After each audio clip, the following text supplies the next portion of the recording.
నమస్తే welcome to special drive. ఎగిరేది దంచినా ఎగరకుండా దంచినా మీకొచ్చే కూలి అంతే.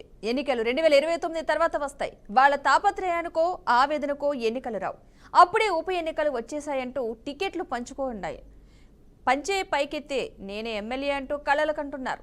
వాళ్లలో వాళ్ళు పోటీ మా సావుకొస్తుంది అధ్యక్ష అంటూ తెలంగాణ అసెంబ్లీ సాక్షిగా సీఎం రేవంత్ రెడ్డి గులాబీలకు గోపగుయ్యమనేలా కౌంటర్ ఇచ్చారు. పార్టీ ఫిరాయింపుల అంశం రోజు రోజుకు చర్చనీయాంశంగా మారుతున్న నేపథ్యంలో గత 2014 నుంచి 2023 వరకు రాష్ట్రంలో ఏ సంప్రదాయం అమలవుతుందో అదే విధానాన్ని మేము కొనసాగిస్తామని స్పష్టం చేశారు.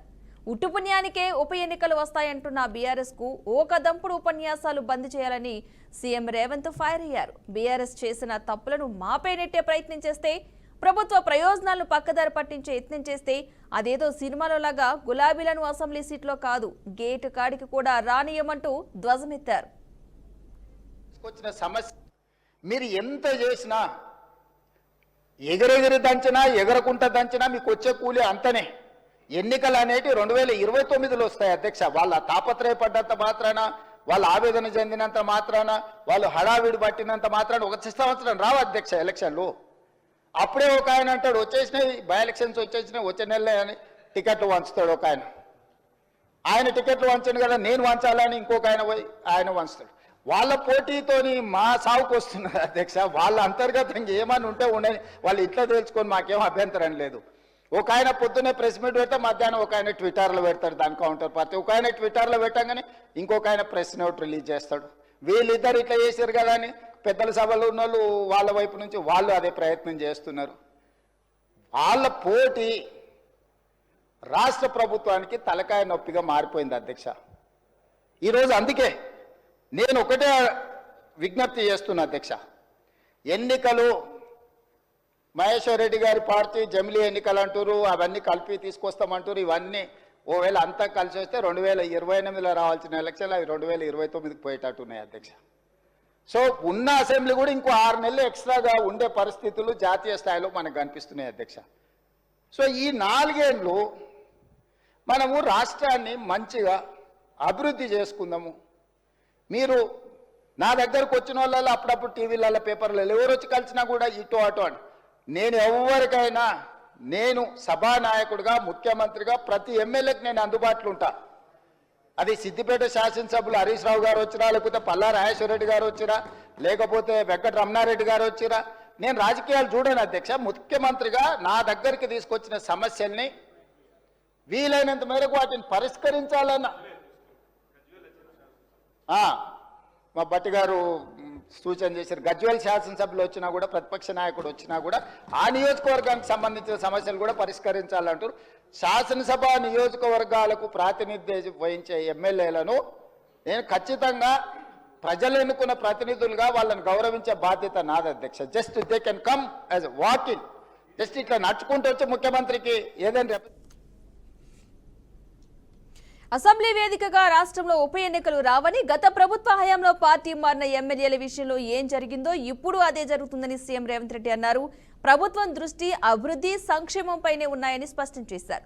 రాష్ట్ర అభివృద్ధికి బీఆర్ఎస్ అడ్డం పడుతోందని, పెట్టుబడులు రాకూడదనే ఉద్దేశంతో తప్పుడు ప్రచారం చేస్తోందని నిపుణులు చెరిగారు. 2014-2023 మధ్యకాలంలో విపక్ష ఎమ్మెల్యేని బీఆర్ఎస్ తమ పార్టీలో చేర్చుకుంది. కొందరు మంత్రులు కూడా అయ్యారు. వారెవరిపైనా అనర్హత వేటు పడలేదు. అప్పటి నుంచి ఇప్పటి వరకు చట్టం, న్యాయం, రాజ్యాంగం మారలేదు. ఏ రాజ్యాంగం ప్రకారం ఉప ఎన్నికలు వస్తాయని ప్రశ్నించారు. 2014-23 వరకు ఈ సభ అనుసరించిన విధానాలనే మేము అనుసరిస్తాం. రూల్ బుక్ కూడా మారలేదు. వారు రాసిందే ఈ పుస్తకం. ఎలాంటి ఉప ఎన్నికలు రావు అని సీఎం రేవంత్ స్పష్టం చేశారు.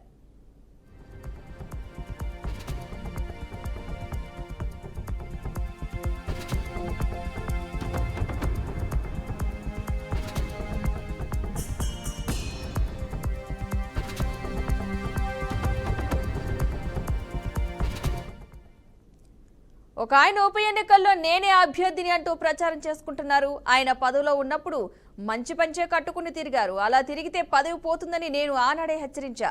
అలా చెప్పిన నెల రోజుల్లోనే ఆయన ఉప ముఖ్యమంత్రి పదవిని తీసేశారు. ఆ అమాయకుడే ఇప్పుడు వారంలో ఉప ఎన్నికలను తిరుగుతున్నారని రేవంత్ అన్నారు. ఎమ్మెల్యేలు పార్టీ మారిన అంశం సుప్రీంకోర్టులో ఉందని, ఇక్కడ ఎలా మాట్లాడతారని బీఆర్ఎస్ ఎమ్మెల్యే హరీష్ రావు అభ్యంతరం వ్యక్తం చేశారు.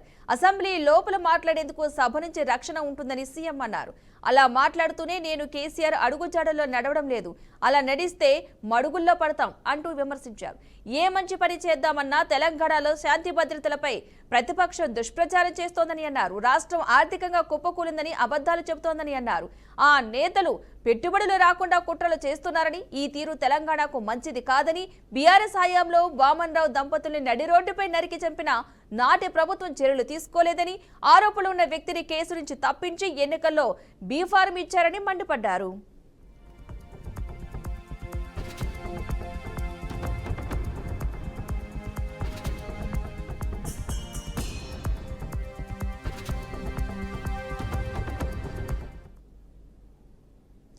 బీఆర్ఎస్ లో ఇద్దరు నాయకుల మధ్య అంతర్గత పోరు ప్రభుత్వానికి తలనొప్పిగా మారింది. ఒకరు ఉదయం ప్రెస్ మీట్ పెడితే మధ్యాహ్నం మరొకరు ఎక్స్ లో పోస్ట్ పెడతారు.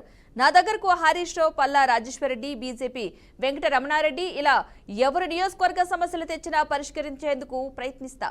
వారే కాదు, గజ్వేల్ ఎమ్మెల్యే కేసీఆర్ వచ్చినా గౌరవిస్తా. గజ్వేల్ అభివృద్ధిపై మాట్లాడతా అన్నారు. ఎవరిపైనా వివక్ష చూపించం. భట్టి విక్రమార్క ప్రవేశపెట్టిన ఈ బడ్జెట్ 95% నిజం కాబోతోంది. 2014-23 మధ్య బడ్జెట్లో ఆచరణ సగటున 25% తేడా ఉంది అని సీఎం తెలిపారు.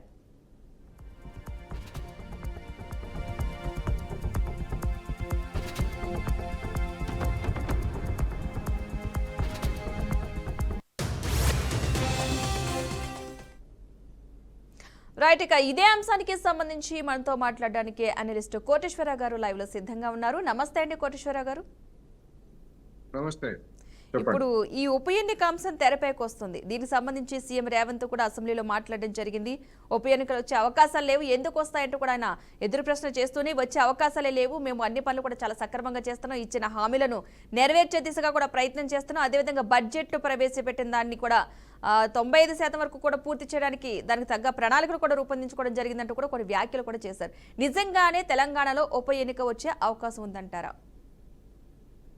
ఇప్పుడు ముఖ్యమంత్రి గారు చెప్పినట్టుగా బడ్జెట్ లేదా పథకాల అమలు, ప్రభుత్వ కార్యకలాపాలు వాటికి ఉప ఎన్నికలకు ఎలాంటి సంబంధం లేదు అనేది ముందుగా మనం గమనించాలి. అదేవిధంగా హరీష్ రావు గారు చెప్పినట్టుగా కేసు సుప్రీంకోర్టులో ఉంది కనుక దాని గురించి మాట్లాడకూడదు ముఖ్యమంత్రి అని ఆయన అభ్యంతరం అనేది కూడా అది కూడా నిలిచేటువంటిది కాదు. ఎందుకు అంటే మరి అదే కేసు గతంలో హైకోర్టులోను లేదా సుప్రీంకోర్టులోను ఉండగా ఉప ఎన్నికలు వస్తాయని చెప్పేసి మరి బీఆర్ఎస్ నాయకులు ఏ విధంగా మాట్లాడారు, అది కూడా కోర్టు ధిక్కరణ కిందకే వస్తుంది కదా. అందువలన ఎవరికి వాళ్ళు తాము మాట్లాడిందే సరైంది అనేటువంటి అభిప్రాయంలో ఉన్నారు. కానీ ఆ సుప్రీంకోర్టు కానీ హైకోర్టు కానీ ఈ ఉప ఎన్నికలను నిర్ణయించేటువంటి వేదికలు అవి కాదు అనేటువంటిది ముందుగా మనం అర్థం చేసుకోవాలి. ఎందుకు అంటే ఎంపీలైతే లోక్సభ, రాజ్యసభ సభ్యులైతే రాజ్యసభ, లేదా అసెంబ్లీలు అయితే ఏ రాష్ట్రంలో అసెంబ్లీ అయితే ఆ రాష్ట్రంలో ఉన్నటువంటి ఆయా రాష్ట్రాల అసెంబ్లీల స్పీకర్లు వాళ్ళ పదవికి సంబంధించినటువంటిది, వాళ్ళ విచక్షణాధికారం, వాళ్ళ పరిధిలో ఉన్నటువంటి నిబంధనలను అమలు జరపాల్సినటువంటి పరిస్థితి. ఆ విధంగా చూసుకున్నప్పుడు అసలు పార్టీ ఫిరాయించినటువంటి ఎమ్మెల్యేలు ఎవరు, వాళ్ళ గురించి వచ్చినటువంటి ఫిర్యాదులు ఏమిటనేటువంటిది స్పీకర్ నిర్ణయించి తీసుకోవాలి. నిబంధనలకు విరుద్ధంగా అంటే ఫిరాయింపు నిరోధక చట్టాన్ని ఉల్లంఘించినట్లు తేలితే స్పీకర్ వాటి మీద ఆ సభ్యుల మీద, సభ్యత్వాల మీద వేటు వేయొచ్చు. వేటు వేసినప్పుడు మాత్రమే ఉప ఎన్నికలు అనేటువంటివి వస్తాయి తప్ప అప్పటి వరకు దాని మీద విచారణ జరిగేంత వరకు, స్పీకరు నిర్ణయాన్ని ప్రకటించేంత వరకు స్పీకరు వేటు వేయవచ్చు. లేకపోతే ఆయన సంతృప్తి చెందితే ఇందులో ఏమి ఫిరాయింపు వ్యవహారం ఏమి లేదని కూడా తేల్చి చెప్పిన ఆశ్చర్యం. అందువల్ల ఏం జరుగుతుంది ఏమిటనేటువంటిది ఇప్పటికైతే ఊహాజనితం తప్ప ఎవరికి వాళ్ళు మీరు చెప్పినట్టుగా ఒక పెద్ద మనిషి ప్రచారం చేసుకోవచ్చు, లేదా ఇంకో పెద్ద మనిషి తాను గెలిచినట్టు ప్రమాణ స్వీకారం చేయబోయినట్టు ఏమైనా ఊహించుకోవచ్చు. దానికి మనమేమి కలలు గంటానికి ఊహించుకోవడానికి ఎలాంటి రిస్ట్రిక్షన్స్ లేవు, ఎలాంటి నిబంధనలు వాళ్ళకి వర్తించవు. అందువల్ల ఇప్పటికైతే అది ఊహాజనితమైనటువంటి అంశమే. ముఖ్యమంత్రి చెప్పినట్టుగా ఇప్పటికైతే ఎన్నికలు లేవు, అంతే తప్ప శాశ్వతంగా ఎన్నికలు లేవని ముఖ్యమంత్రి గారు అసెంబ్లీలో కానీ బయట కానీ చెప్పలేరు. ఆయన కూడా ఇప్పటి వరకు లేవనేది దాన్ని మనం తీసుకోవాలనేది నా అభిప్రాయం. అయితే ఈ ఉప ఎన్నికల వస్తాయి అనే ప్రచారం వల్ల రాష్ట్రానికి పెట్టుబడుల అంశం మీద ఏమైనా ఎఫెక్ట్ పడే అవకాశం ఉందా? అంటే పెట్టుబడులు రాకుండా ఉండేందుకే ప్రయత్నం చేస్తున్నారు, రాకుండా చేయడానికి అని చెప్పేసి సీఎం రేవంత్ అంటున్నారు. కాబట్టి ఆ ఎఫెక్ట్ అయినా పడుతుందా నిజంగా ఈ ఉప ఎన్నికలు వస్తాయి అన్న ప్రచారం వలన? ఉప ఎన్నికలకి రాష్ట్రానికి వచ్చేటువంటి పెట్టుబడులకి ఏ మాత్రమూ సంబంధం లేదు. ఇప్పుడు మనకి తెలుగులో ఒక ముత్క సామెత ఉంది, మోకాలకి బోడిగుండుకి ముడిపెట్టడం అంటారు. ఎందుకంటే మోకాల మీద వెంట్రుకలు ఉండవు, బోడిగుండు మీద వెంట్రుకలు ఉండవు, కానీ ఆ రెండింటికి ముడిపెట్టేటువంటి వ్యవహారం అంటే ఒక అపహాస్యం చేసేటువంటి పోలిక. అదేవిధంగా పెట్టుబడులకిను లేకపోతే ఉప ఎన్నికలకి సంబంధం ఏముంది? ఒకవేళ ఉప ఎన్నికలు వస్తే ఇక్కడ ఉన్నటువంటి ప్రభుత్వమే గనక అటు ఇటు అయ్యేటువంటి పరిస్థితులు ఉంటే పెట్టుబడులు పెట్టేటువంటి వాళ్ళు వెనక ముందు ఆలోచిస్తారు. కానీ ఇప్పుడు ఒకవేళ ఉప ఎన్నికలు అనేవి వస్తే ప్రతిపక్షానికి చెందినటువంటి ఎమ్మెల్యేలే కదా, ఒకవేళ వాళ్లే గెలిచినా అదే స్థాయిలో ఉంటారు. లేదు వాటిల్లో కొన్ని స్థానాలని అధికార పక్షం గెలుచుకుంటే అధికార పక్షం ఇంకా పటిష్టం అవుతుంది, ప్రభుత్వం ఇంకా సుస్థిరం అవుతుంది. అటువంటప్పుడు నిజానికి పెట్టుబడులు మరి వస్తాయి ఇంకా సుస్థిరం అయితే. ఒకవేళ గెలవకపోయినా మళ్ళా ప్రతిపక్షమే గెలిస్తే స్టేటస్ కో కొనసాగుతుంది. స్టేటస్ కో కొనసాగినప్పుడు పెట్టుబడులు పెట్టుబడి వాళ్ళు వెనక్కి ఎందుకు పోవాలి? అందుకని అది తర్కానికి నిలిచేటువంటి వాదన కాదు, తర్కబద్ధం కాదు, తర్క విరుద్ధమైనటువంటి వాదన అనేది నేను చెప్పలేదు. అంటే యాక్చువల్గా నిన్న సీఎం రేవంత్ చెప్పిన తర్వాత కూడా ఈ వ్యాఖ్యలు ఈ ఉప ఎన్నికల అంశానికి సంబంధించి కాసేపటి క్రితం ఎమ్మెల్యే పాడి కౌశిక్ రెడ్డి కూడా అదే వ్యాఖ్యలు మరలా మాట్లాడడం జరిగింది. అంటే ఇలా పదే పదే మాట్లాడడం అంటే రెచ్చగొట్టే వ్యాఖ్యలే అనుకోవచ్చు అంటారా? కావాలనే చేస్తున్నారని అనుకోవచ్చు అంటారా? రెచ్చగొట్టే వ్యాఖ్యలు అని అనుకోవచ్చు, ఎందుకంటే అధికార పక్షం రెచ్చగొట్టే వ్యాఖ్యలు అనుకోవచ్చు. లేదా స్వపక్షం బీఆర్ఎస్ పార్టీ తన క్యాంపుని నిలుపుకోవడానికి, ఇదిగో చూడండి కాంగ్రెస్ లో లేదా ముఖ్యమంత్రితో చేతులు కలిపినటువంటి 10 మంది ఎమ్మెల్యేల సభ్యత్వాలు రద్దు కాబోతున్నాయి. రద్దు అయితే మళ్ళా ఎన్నికలు జరుగుతాయి.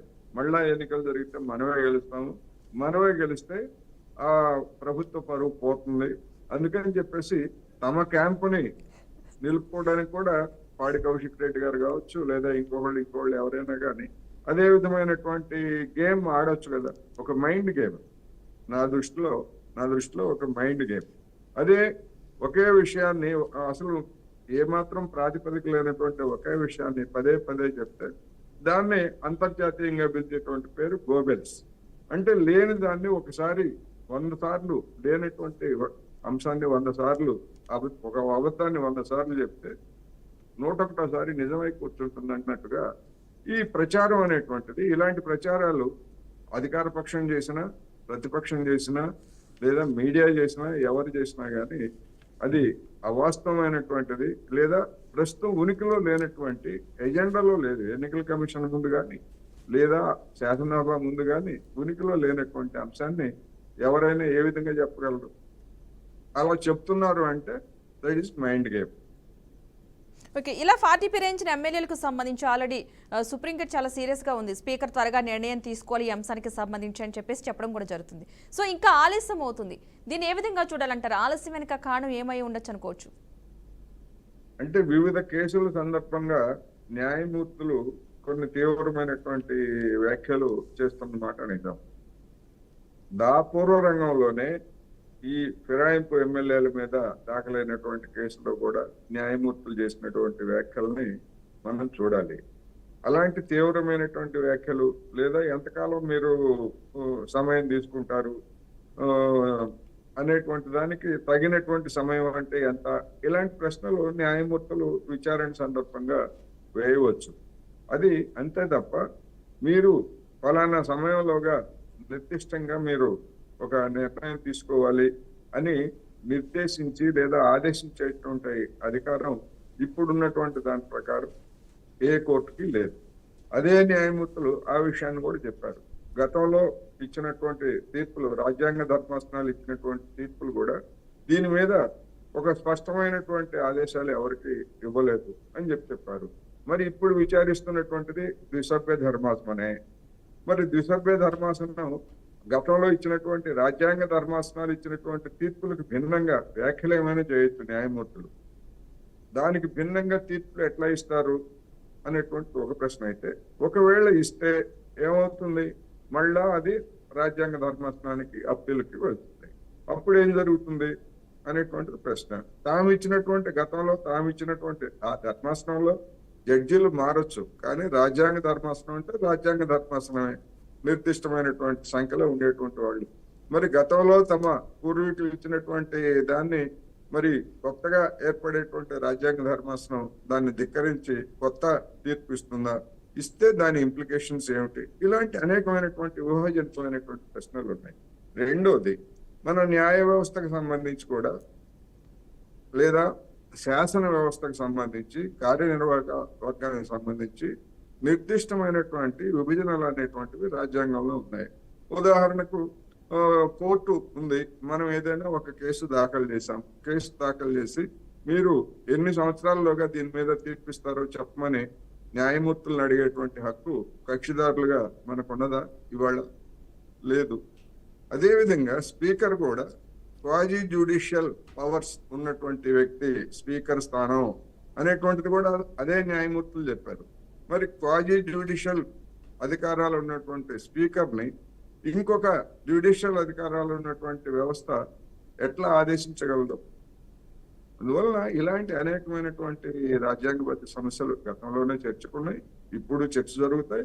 ఇలాంటి కేసులు దాఖలైనప్పుడు రాబోయే రోజుల్లో కూడా చర్చలు జరుగుతాయి. కానీ నిబంధనలు మార్చినంత వరకు స్పీకర్లను కోర్టులు ఆదేశించలేవు అనేటువంటిది ఒకటి ఫండమెంటల్ రూల్. ఒకవేళ అసాధారణంగా అలాంటి తీర్పు ఇస్తే అప్పుడు స్పీకర్ వ్యవస్థకి న్యాయ వ్యవస్థకి క్లాష్ వస్తుంది. ఆ క్లాష్ ఎట్లా పరిష్కారం అవుతుంది అనేటువంటిది మనం ఇప్పుడు ఊహించి చెప్పలేము. అందుకని ఇప్పటి వరకు ఉన్నటువంటి యథాతథ స్థితిని బట్టి అయితే కోర్టులు స్పీకర్లను ఆదేశించలేవు. స్పీకరు విచారణ జరుపుతారు. ఉదాహరణకు ఒకవేళ విచారణ జరిగింది అనుకోండి, ఏమంటున్నారు, ఇప్పుడు కాంగ్రెస్ కండువాలు కప్పుకున్నారు అని చెప్పేసి పిఆర్ఎస్ పార్టీ ఆరోపిస్తూ ఉంది. వాళ్ళు ఏమంటారు, ఇది కాంగ్రెస్ కండువా కాదు, జాతీయ జెండాలో కూడా అదే రంగులు ఉంటాయి, మేము అందుకని ముఖ్యమంత్రిని కలిసినప్పుడు ఆ జాతీయ జెండా రంగులు కప్పుకున్నటువంటి వాటిని మేము కప్పుకున్నాం తప్ప మేము పార్టీలో చేరినట్టు జెండా కప్పుకున్నంత మాత్రాన అది రుజువేలా అవుతుందనేటువంటి వాదన చేశారనుకోండి, ఎవరు తేల్చాలి అది కాంగ్రెస్ జెండానా జాతీయ జెండానా అనేది? ఇలాంటి సమస్యలు ఉంటాయి. రెండవది, గూడెం మహిపాల్ రెడ్డి గారు ఆయన ఏమి ఇచ్చారు, లేదు నేను ముఖ్యమంత్రిని కలిసి ఉండొచ్చు తప్ప నేను కాంగ్రెస్ పార్టీలో నేను చేరలేదు అని చెప్పేసి ఆయన అఫిడవిటే ఇచ్చారు. మరి ఆయనే స్వయంగా అఫిడవిట్ ఇచ్చినప్పుడు ఇంకా స్పీకర్కి విచారించేటువంటి పనే ఉంటుంది. అందువల్ల అటువంటి వాటి మీద మరి సుప్రీంకోర్టు ఏమని ఆదేశిస్తుంది? ఇలా అనేకమైనటువంటి అంశాలు ఉన్నాయి. లేదు, ఒకవేళ స్పీకర్ విచారణ జరపాల్సి వస్తే విచారణ జరుపుతారు, ఒకసారి జరుపుతారు, 2 సార్లు జరుపుతారు. నాకు సంతృప్తికరంగా లేదు, మీరు చెప్తే మళ్ళా రండి అని 5 ఏళ్ల పాటు వాయిదా వేశారనుకోండి, స్పీకర్ని కోర్టులు ఏం చేయలేవు, రాజ్యాంగం ఏం చేయలేదు. ఇప్పుడు గతంలో దాఖలైనటువంటి ఎన్నికల కేసులు మరి కోర్టులో చివరి 5 ఏళ్లు నిర్ణయంత వరకు 5 ఏళ్లు ఇంకొక నెల డీకే అడిన కేసులు చూసాం కదా మనం. మరి ఎందుకని అదే కోర్టులు వెంటనే ఎందుకు తేల్చలేకపోయాయి? ఇలాంటి అనేకమైనటువంటి ప్రశ్నలు ఉన్నాయి కనుక మనం వాటిని ఏవి కూడా ప్రశ్నించేటువంటి స్థితి కోర్టుల్ని ప్రశ్నించలేము, అలాగని చెప్పి స్పీకర్ వ్యవస్థను కూడా ఎవరు ప్రశ్నించేటువంటి అవకాశాలు లేవు అన్నది స్పష్టం. Okay, right. థ్యాంక్ యూ అండి కోటేశ్వర గారు, మంచి విశ్లేషణ అందించారు. రైట్, ఇదే అంశానికి సంబంధించిన మరింత సమాచారాన్ని మా ప్రతినిధి ధనుంజయ్ అందిస్తారు. ధనుంజయ్, చెప్పండి, ఈ తెలంగాణలో ఎక్కువగా ఉప ఎన్నికల అంశం అయితే బాగా ప్రచారం జరుగుతుంది. కాసేపటి క్రితం కూడా ఎమ్మెల్యే పాడి కౌశిక్ రెడ్డి కూడా కొన్ని వ్యాఖ్యలు చేయడం జరిగింది. ఆల్రెడీ నిన్న అసెంబ్లీలో సీఎం రేవంత్ కూడా చెప్పడం జరిగింది, ఇది ఉప ఎన్నిక వచ్చే అవకాశాలు ఎక్కడా లేవంటూ కూడా స్పష్టం చేసినా సరే బీఆర్ఎస్ నేతలు ఇంకా మాట్లాడుతున్నారు. ప్రస్తుత పరిస్థితి ఏ విధంగా ఉందనుకోవచ్చు అంటారు? ఎన్నికలు మొత్తం అసెంబ్లీ సమావేశం భాగంగా నిన్న రేవంత్ రెడ్డి ముఖ్యమంత్రి చేసిన వ్యాఖ్యలు ఒక్కసారిగా దుమారాలు చాలా ఒకరు మరి ప్రభుత్వాన్ని మద్దతు విషయంలో కేఆర్ గారు మరోవైపు ఇష్టాన్ని చెప్పేసి ముఖ్యమంత్రి రేవంత్ రెడ్డి తీవ్రస్థాయిలో మండిపడ్డారు. ఎందుకంటే దుష్ప్రచారాలను అడ్డు పెట్టుకొని కాంగ్రెస్ పార్టీని అతలాకుతలం చేయాలని చూస్తున్నారు తప్ప లేని పరిస్థితులు ఎదుర్కొంటాయని చెప్పేసి చెప్తున్నారు. ఎందుకంటే గతంలో బీఆర్ఎస్ ప్రభుత్వ హయాంలో లేని ఉప ఎన్నిక ప్రస్తుతం కాంగ్రెస్ హయాంలో ఎందుకు పెడుతున్నారు? ఎందుకంటే గతంలో ఉన్న రాజ్యాంగం ప్రస్తుతం ఉంది. ఎందుకంటే 2014-23 వరకు ఈ సభ అనుసరిస్తున్న విధానాలు స్పష్టంగానే చూస్తున్నాం. ఈ రకంగా అనుసరిస్తున్న విధానాలు గతంలో ఎట్లా ఉండే ప్రస్తుతం అన్న దానిపై విశ్లేషించే పరిస్థితి చూస్తున్నాం. ఈ రకంగా ఉప ఎన్నికలపై చాలా ఒకరు మాట కేవలం ప్రభుత్వానికి చెడ్డ పేర్లు తీసుకొచ్చి పెట్టుబడులు అడ్డుకునే ప్రయత్నం చేస్తున్నారని చెప్పి చెప్తున్నారు. ప్రస్తుతం యావత్ తెలంగాణ రాష్ట్ర వ్యాప్తంగా ఒకవైపు కాంగ్రెస్ పార్టీ అవలంబిస్తున్న విధానాలు దేశ రాష్ట్ర స్థాయిలో ఒక పెట్టుబడుల విషయంలో రాష్ట్రంలో అధికారంలో ఉన్న కాంగ్రెస్ పార్టీ అనేక ప్రయత్నాలు చేస్తుంది. ఈ రకంగా ఇప్పటికే వాళ్ళు సమస్యలను ప్రజా సమస్యలను పరిష్కరిస్తూ అన్ని సమస్యలు పరిస్థితి చూస్తున్నాం. ఈ రకంగా ఉప ఎన్నికల విషయంలో ఆయన చేసిన ప్రయత్నాలు తీవ్రంగా పరిస్థితి చూస్తున్నాం. ప్రస్తుతం రాష్ట్ర మధ్య ప్రాంతాల నుంచి చెప్తాం. ఎందుకంటే ఈ వ్యాఖ్యలు తీవ్రంగా ప్రభావం చూపే ఆస్కారం ఉంది. ఎందుకంటే ఒకవైపు అన్ని రంగాల్లో ప్రభుత్వం అనుసరిస్తున్న విధానాలు ప్రజలకు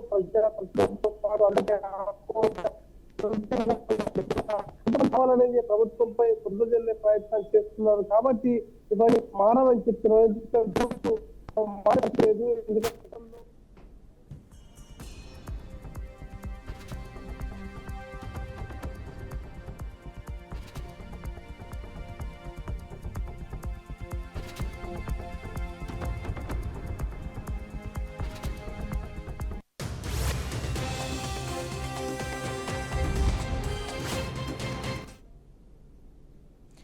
రైట్, ఇక తెలంగాణ అసెంబ్లీ సమావేశాల్లో సీఎం రేవంత్ మాట్లాడుతున్నారు. లైవ్ లో చూద్దాం.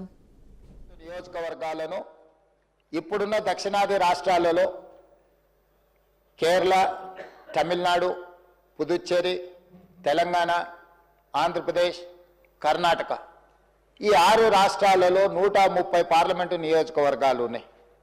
వాటినే రాష్ట్రాల యొక్క సరిహద్దును 2006 తర్వాత జరిగిన నియోజకవర్గాల పునర్విభజనలో ఆనాడు ఉమ్మడి రాష్ట్రంగా మనకు 42 పార్లమెంటు నియోజకవర్గాలను, ఈ ఉమ్మడి రాష్ట్రంలోనే 42 నియోజకవర్గాల సంఖ్యను కొనసాగిస్తూ ఇందులోనే జనాభా దామాషా ప్రకారము అదేవిధంగా ఎస్సీ ఎస్టీ జనాభా ప్రాతిపదికన నియోజకవర్గాల పునర్విభజన చేయడం జరిగింది. కాబట్టి 2009 ఎన్నికల్లో ఈ దేశంలో జరిగిన పార్లమెంట్ ఎన్నికల్లో 543 ప్రకారమే పార్లమెంట్ ఎన్నికల్లో నిర్వహించుకోవడం జరిగింది. ఆ 42 పార్లమెంటు నియోజకవర్గాలలో ఆంధ్రప్రదేశ్ పునర్విభజన చట్టం ప్రకారం కొత్తగా ఏర్పడ్డ తెలంగాణ రాష్ట్రానికి 17 పార్లమెంటు నియోజకవర్గాలు, ఆంధ్రప్రదేశ్ రాష్ట్రానికి 25 పార్లమెంట్ నియోజకవర్గాలను కేటాయించడం జరిగింది. ఇప్పుడు మళ్ళీ నియోజకవర్గాల పునర్విభజన చర్చ జరిగినప్పుడు ఒక రకమైన గంభీరమైన వాతావరణంతో పాటు గందరగోళ పరిస్థితులు నెలకొంటున్నాయి. దీనికి సంబంధించి దక్షిణాది రాష్ట్రాలు ఆందోళన నేపథ్యంలో తమిళనాడు రాష్ట్ర ప్రభుత్వం, తమిళనాడు ముఖ్యమంత్రి స్టాలిన్ గారు దక్షిణాది రాష్ట్రాలకు సంబంధించిన అన్ని రాజకీయ పార్టీలతో, ప్రజాప్రతినిధులతో ఒక సమావేశాన్ని ఏర్పాటు చేసి ఆ సమావేశంలో దక్షిణాది రాష్ట్రాల అందరం కూడా కలిసి ఈ ప్రాంతానికి నష్టం జరగొద్దు, ఈ ప్రాంతానికి నష్టం జరిగే కార్యక్రమాలను కేంద్ర ప్రభుత్వం ఒకవేళ చేపట్టాలనే ప్రయత్నం చేస్తే వాటిని ఖచ్చితంగా మనం ఎదుర్కోవాలి. అదేవిధంగా రాబోయే 25 సంవత్సరాలు 1975 సమయంలో శ్రీమతి ఇందిరాగాంధీ గారు రాజ్యాంగ సవరణ చేయడం ద్వారా పాత పార్లమెంటు నియోజకవర్గాల నెంబర్నే కొనసాగించారు. 2002లో అటల్ బిహారీ వాజ్పేయి గారు కూడా ఆ 25 సంవత్సరాలు పూర్తి చేసుకున్న తర్వాత ఇంకొక 25 సంవత్సరాలకు కూడా పాత విధానాన్ని కొనసాగించే విధంగా 543 పార్లమెంటు నియోజకవర్గాలనే కొనసాగించే విధంగా అటల్ బిహారీ వాజ్పేయి గారు కూడా మళ్ళీ ఒక 25 సంవత్సరాలకు ఆనాడు రాజ్యాంగ సవరణ చేయడం జరిగింది. ఇప్పుడు చట్టంలో 2026 తర్వాత జనాభాను లెక్కించి ఆ జనాభా ప్రాతిపదికన నియోజకవర్గాల పునర్విభజన జరగాలనే అంశాన్ని పొందుపరచడంతో ఈరోజు మళ్ళీ నియోజకవర్గాల పునర్విభజన చర్చనీయాంశంగా మారింది. అయితే ఈ నేపథ్యంలో ప్రభుత్వానికి కేంద్ర ప్రభుత్వానికి సంబంధించిన కొంతమంది మంత్రులు అసలు కేంద్ర ప్రభుత్వం నిర్ణయమే తీసుకోలేదు, కేంద్ర ప్రభుత్వం దగ్గర ఎలాంటి ఆలోచన ప్రతిపాదననే లేదు, మీరు ఎందుకు ఆందోళన చెందుతుండ్రు అని ఒక చర్చను లేవనెత్తడం జరుగుతుంది. అధ్యక్ష, తమరి ద్వారా తెలంగాణ రాష్ట్ర ప్రజలకే కాదు కేంద్ర ప్రభుత్వానికి కూడా ఈ సభలో ఒక తీర్మానాన్ని ప్రవేశపెట్టి ఈ సభలో ప్రాతినిధ్యం వహిస్తున్న బీఆర్ఎస్, బీజేపీ, ఎంఐఎం, సిపిఐ పక్షాలను అందరిని కూడా ఈ తీర్మానానికి సంపూర్ణంగా మద్దతు ఇచ్చి, ఎందుకు అంటే జనాభా ప్రాతిపదికన ఒకవేళ నియోజకవర్గాల పునర్విభజన జరిగితే ఆనాడు 1971 జనాభా లెక్కల తర్వాత కేంద్ర ప్రభుత్వము జనాభా నియంత్రణ కోసం విధి విధానాలను తీసుకురావడం జరిగింది. ఆనాడు కేంద్ర ప్రభుత్వం ఇచ్చిన ఆదేశాలను, కేంద్ర ప్రభుత్వం అమలు చేసిన విధానాలను దక్షిణాది రాష్ట్రాలు పకడ్బందీగా అమలు చేయడంతో దక్షిణాది రాష్ట్రాలలో జనాభాను నియంత్రించడమే కాకుండా ఉత్తరాదికి సంబంధించిన కొన్ని రాష్ట్రాలలో కేంద్ర ప్రభుత్వ ఆదేశాలను పాటించకపోవడం వల్ల జనాభా విపరీతంగా పెరిగిపోయింది. ఈరోజు ఉత్తరాది రాష్ట్రాలకు సంబంధించి ప్రధానంగా బీహార్, మధ్యప్రదేశ్, రాజస్థాన్, ఉత్తరప్రదేశ్ లాంటి, ఛత్తీస్గఢ్ లాంటి రాష్ట్రాలలో జనాభా అత్యధికంగా పెరగడంతో ఈ దక్షిణాది రాష్ట్రాలుగా పిలువబడుతున్న కేరళ, తమిళనాడు, ఆంధ్రప్రదేశ్, తెలంగాణ, పుదుచ్చేరి అండ్ కర్ణాటక మనం జనాభా నియంత్రించడం వల్ల జనాభా స్టెబిలైజ్ అయిపోయింది. పుట్టే జనాభా, చనిపోయే వాళ్ళు దాదాపుగా 1.8% డిఫరెన్స్, అంటే పెద్దగా జనాభా పెరగడానికి అవకాశం లేదు. ఈరోజు జనాభా ప్రాతిపదికన ఒకవేళ నియోజకవర్గాల పునర్విభజన జరిగితే ఈరోజు ఉన్న దాంట్లో 543 పార్లమెంటు నియోజకవర్గాలలో దక్షిణాది రాష్ట్రాలకు 130 పార్లమెంటు నియోజకవర్గాల నుంచి ప్రాతినిధ్యం ఉంది. అంటే 100%లో మన ప్రాతినిధ్యం 24%. ఈ 24% ప్రాతినిధ్యంతో మనం కేంద్రంలో దక్షిణాది రాష్ట్రాల యొక్క హక్కుల కోసం మనం రిప్రజెంట్ చేస్తుంటే, ఒకవేళ జనాభా ప్రాతిపదికన నియోజకవర్గాల పునర్విభజన చేపడితే 24% ఉన్న దక్షిణాది రాష్ట్రాల యొక్క ప్రాతినిధ్యం 19%కి పడిపోవడానికి అవకాశం ఉంది. తద్వారా రాజకీయంగా నేను బయట కూడా చెప్పినా, ఇక్కడ కూడా చెప్పదలుచుకున్నా, delimitation is limitation for south. నియోజకవర్గాల పునర్విభజన అనేది రాజకీయంగా దక్షిణాది రాష్ట్రాలను నియంత్రించడానికి కేంద్ర ప్రభుత్వం వినియోగించుకుంటుంది. ఇది ఏమాత్రం మన దక్షిణాది రాష్ట్రాల హక్కులకు, దక్షిణాది రాష్ట్రాలకు మంచిది కాదు, క్షేమం కాదు.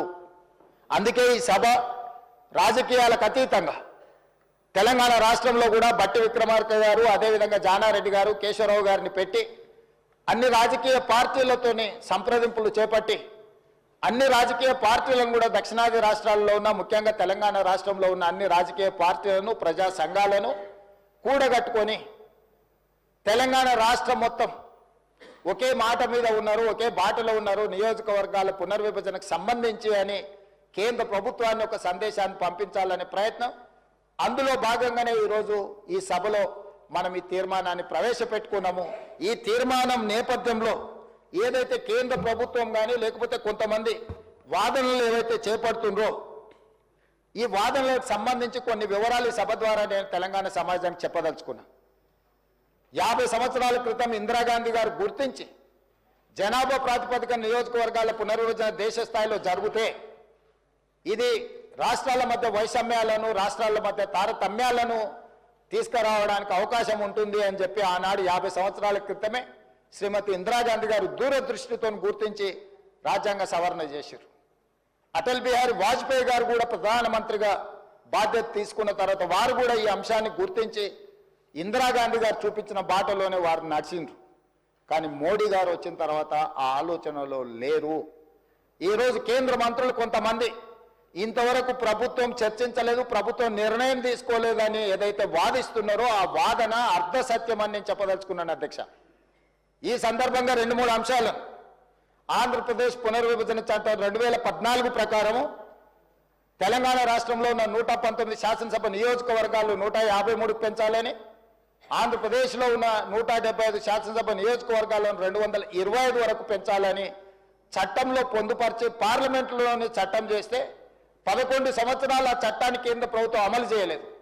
పార్లమెంట్ సభ్యుడిగా నేనే అడిగిన ప్రశ్నకు పార్లమెంట్లో సమాధానం ఇచ్చిన 2026 తర్వాత జనాభాను లెక్కించినాకనే ఈ నియోజకవర్గాల పునర్విభజన జరుగుతుంది, ఇప్పుడు మా ప్రభుత్వం ముందు ఎలాంటి ప్రతిపాదన లేదు అని చెప్పి కేంద్ర ప్రభుత్వం మనకు తెలంగాణ ఆంధ్రప్రదేశ్ రాష్ట్రాలకు సమాధానం చెప్పింది. కానీ అదే సందర్భంలో కేంద్ర ప్రభుత్వానికి కేంద్రంలో ప్రభుత్వాన్ని ఏర్పాటు చేసిన రాజకీయ పార్టీ ప్రయోజనం కోసము జమ్మూ కాశ్మీర్లో నియోజకవర్గాల పునర్విభజన చేపట్టినరు, సిక్కింలో నియోజకవర్గాల పునర్విభజన చేపట్టినరు. ఈ 2 రాష్ట్రాలలో పునర్విభజన చేపట్టడానికి తీసుకున్న ప్రాతిపదిక 2011 జనాభా ప్రాతిపదికన నియోజకవర్గాల పునర్విభజన చేపట్టిన అధ్యక్ష.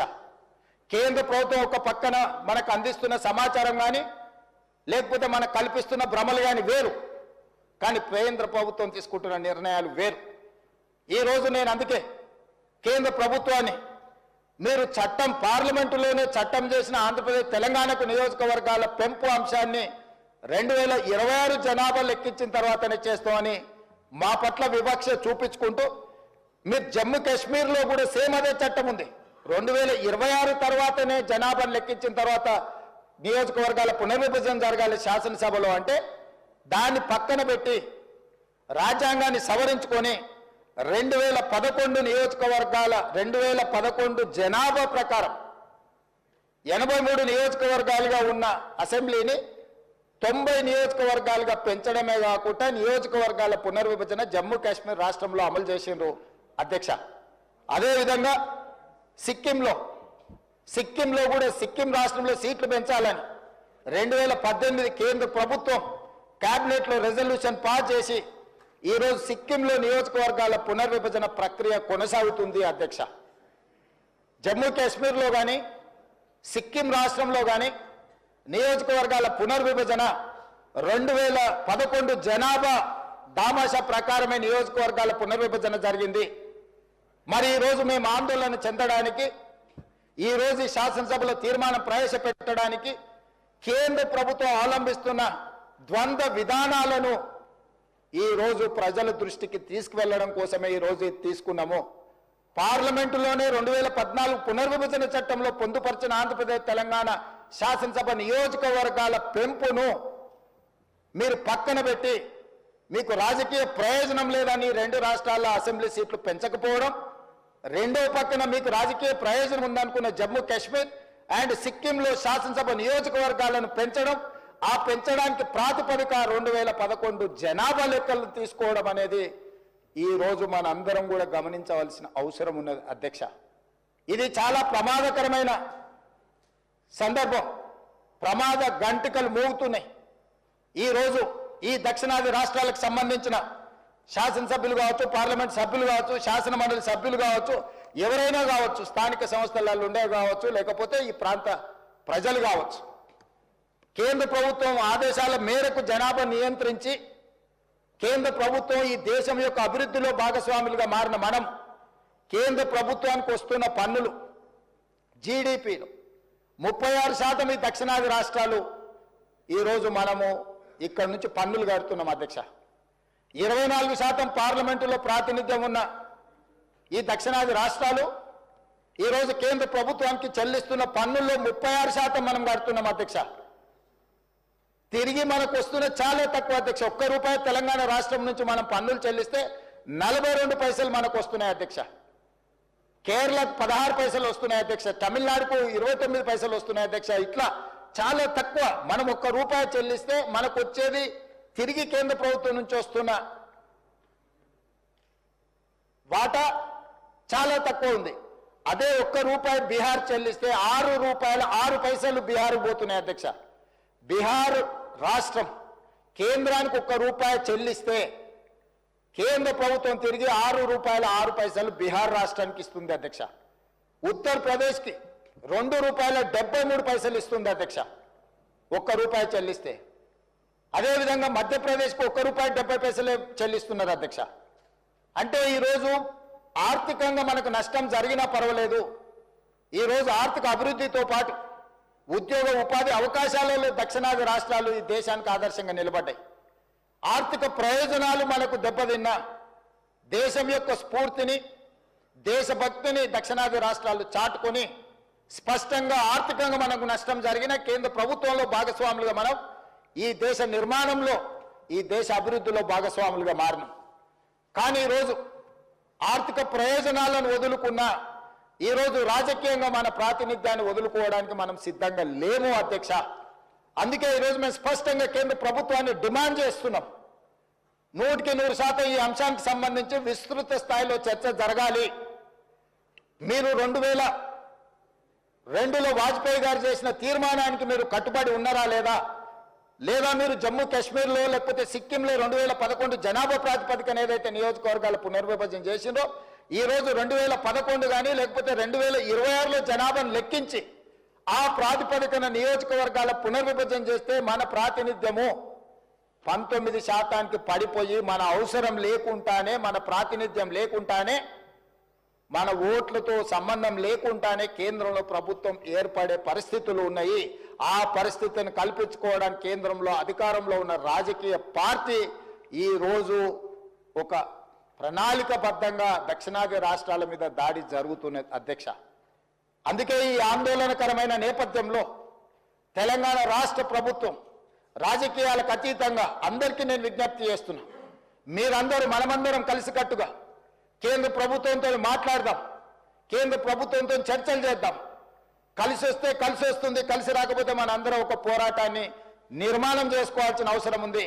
అందుకే తెలంగాణ రాష్ట్రంలోనే స్పష్టంగా అన్ని రాష్ట్రాలకు విజ్ఞప్తి చేసిన ఈ వేదిక మీద నుంచి కూడా కేరళ, తమిళనాడు, పుదుచ్చేరి, ఆంధ్రప్రదేశ్ అండ్ కర్ణాటక ముఖ్యమంత్రులకు నేను విజ్ఞప్తి చేస్తున్నా, తొందరలోనే మా బట్టి విక్రమార్క గారు, అదేవిధంగా జానారెడ్డి గారు, కేశవరావు గారి నేతృత్వంలో తెలంగాణ రాష్ట్ర ప్రభుత్వం దీనికి సంబంధించి అన్ని రాజకీయ పార్టీలు, ప్రభుత్వాలు, ప్రజా సంఘాలతో సమావేశాన్ని ఏర్పాటు చేయబోతుంది.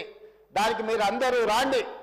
ఆ సమావేశంలో మనందరం కలిసి మన యొక్క ఆవేదనను, ఆలోచనను, భవిష్యత్తులో మనకు జరగబోయే నష్టాన్ని ఏ విధంగా పూడ్చుకోవాలనో, ఏ రకంగా కేంద్ర ప్రభుత్వంతో మనకు కావలసిన అంశాలను పరిష్కరించుకోవాలనో దానికి అందరూ సహకరించాలి. ఈ సభలో ఉన్న సభ్యులందరినీ సంపూర్ణంగా ఈ తీర్మానానికి మద్దతు పలికి రాజకీయాలకు అతీతంగా తెలంగాణ రాష్ట్రం రాజకీయ పార్టీలు, ప్రజా ప్రతినిధులు అందరూ కూడా మనం కలిసికట్టుగా ఉన్నామనే సందేశాన్ని కేంద్ర ప్రభుత్వానికి ఇవ్వాలి. తమరి అనుమతితో వీళ్ళందరినీ కూడా దీన్ని ఆమోదించవలసిందిగా కోరుకుంటూ మీ దగ్గర సెలవు తీసుకుంటున్నాను అధ్యక్ష.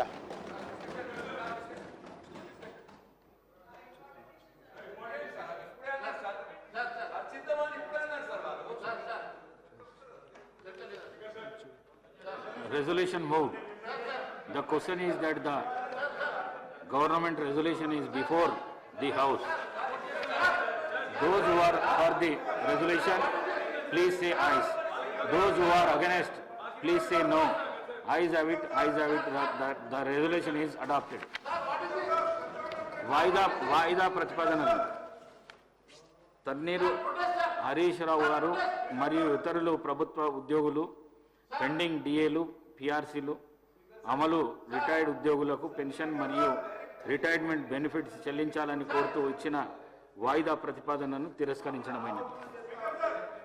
ఏలేటి మహేశ్వర్ రెడ్డి గారు మరియు శ్రీ పాయల్ శంకర్ గారు ప్రభుత్వ ఉద్యోగుల బకాయిలు చెల్లింపు జీవో 317 అమలు గురించి చర్చించాలని కోరుతూ ఇచ్చిన వాయిదా ప్రతిపాదనను తిరస్కరించడమైనది. కూనమనేని సాంబశివరావు గారు రాష్ట్ర వ్యాప్తంగా గుడిసెలు వేసుకొని నివసిస్తున్న పేద మరియు దళిత వర్గాలకి ఇండ్ల స్థలాలను కేటాయించాలని కోరుతూ ఇచ్చిన వాయిదా ప్రతిపాదనను తిరస్కరించడమైనది. The house is adjourned for tea break.